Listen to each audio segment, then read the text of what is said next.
These are very natural wild edibles. They're not going to make you sick or nothing. There's nothing wrong with them. I think they taste better than sunflower seeds, and I know they're a lot healthier for you.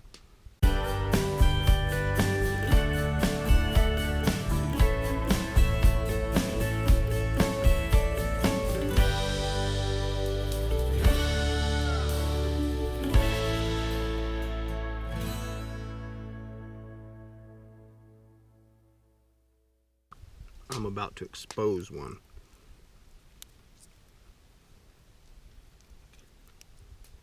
See the nut starting to take shape there? Pull that baby out. There's a pine nut.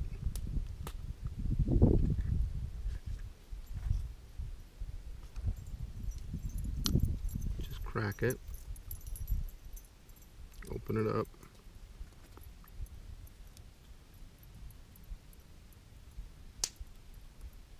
Take the meat out. They have like this little membrane around them. You can eat the membrane too if you want to, the stuff on my thumb there. But I like to clean them up and just eat the nuts themselves. They're really good. So you can sit here and harvest this stuff. It doesn't take any energy. You're not out having to go hunt. You know, you're just tearing these things apart. And they're filled with them. See that? One of them just fell out. Just on this little piece I was able to pull 3 of them out just right there, and I see a 4th right there. Just in that short matter of time, look, I've gotten 4 of them. When I was a kid, we used to sit out here for hours picking these things. They have an amazing taste. I'm trying to think, it's almost like almonds or something. It's a different kind of flavor, but they're really tasty. And that, my friends, is pine nuts. You can roast these too. You can roast them over a fire and make them very tasty. See those? Looks like there's 3 or 4 there.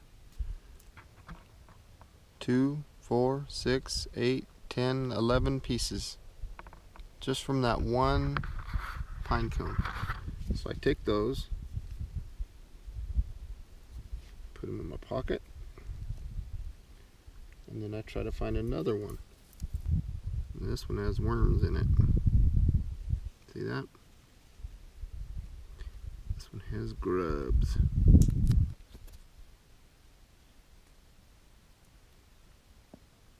That's a healthy morsel too.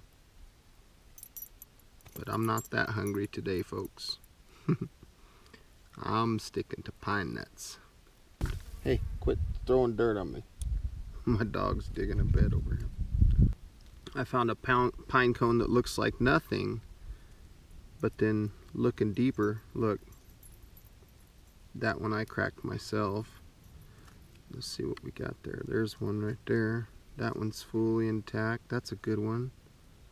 So sometimes the thing that you'll think has nothing has something good in it. It's just about opening them up and seeing what you can find. This is a good way of finding food because you don't have to burn a bunch of calories to do it. You're not like out there hunting, you know. I was out looking for some firewood and I found this. Another good find. So I'm going to head over to the water and I'm going to wash this thing. I'm pretty excited about this. So I'm back. I cleaned this bottle, filled it up with some water, and on the way back I found this lid. I don't know if it's the right lid, but I think it is. Looks like it is. We lucked out. Good deal.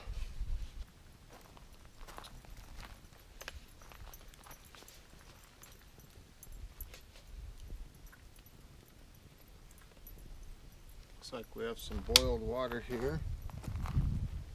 Set it down and let it cool down a little bit. I don't really have anything napkin wise that I can use to hold that. So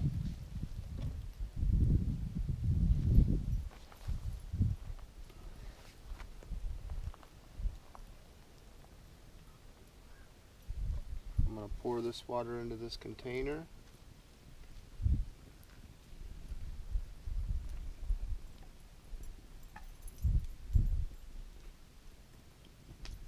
And that water is now 100% purified.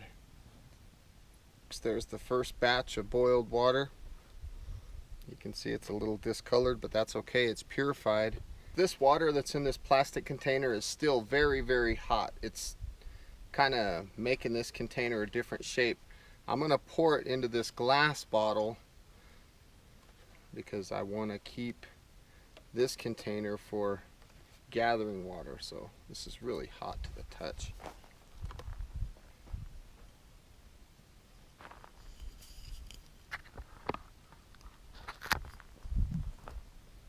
I don't have to worry about the bottle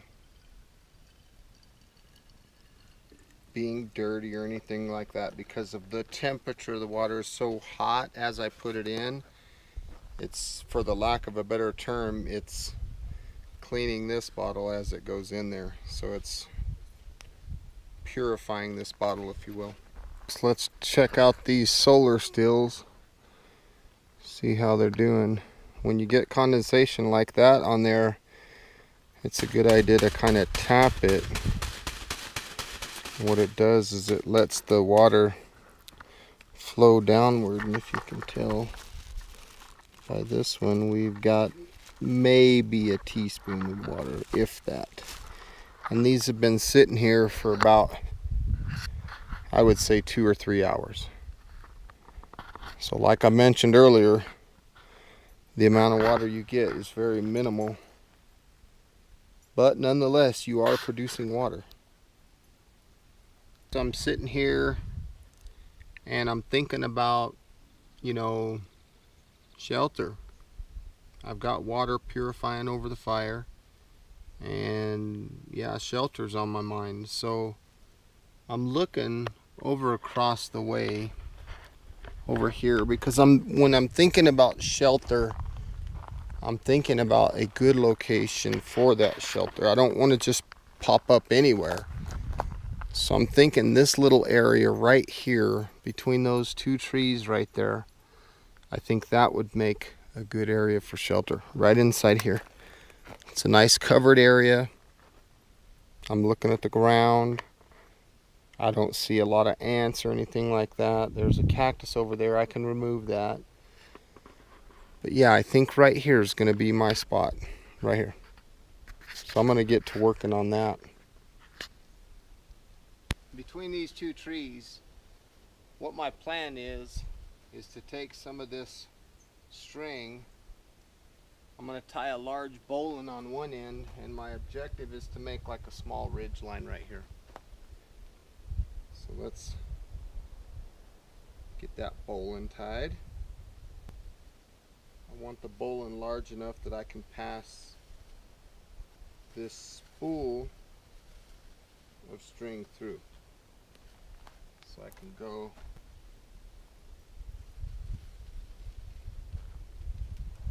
do something like this.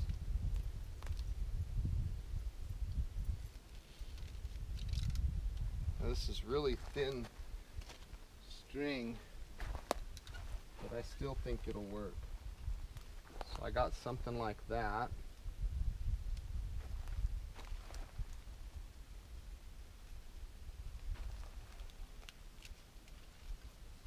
So I'll probably cut it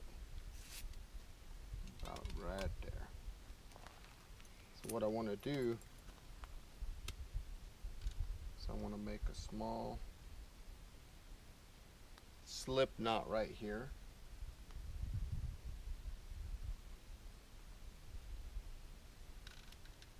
And I'm going to make my ridge line the way I always make it. About hip high. I'm going to find me a small stick.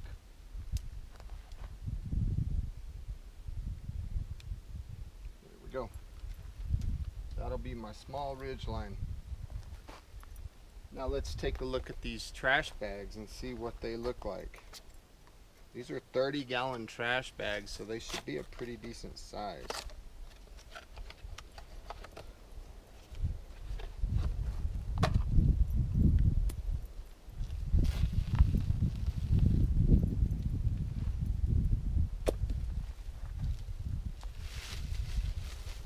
question is, do I want to use a single layer or do I want to double them up?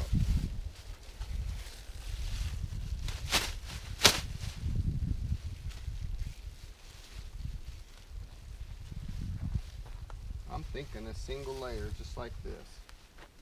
Something like that on my ridgeline will be fine. So what I gotta do is I gotta pick up some of these small pine cones because I need to make external grommets on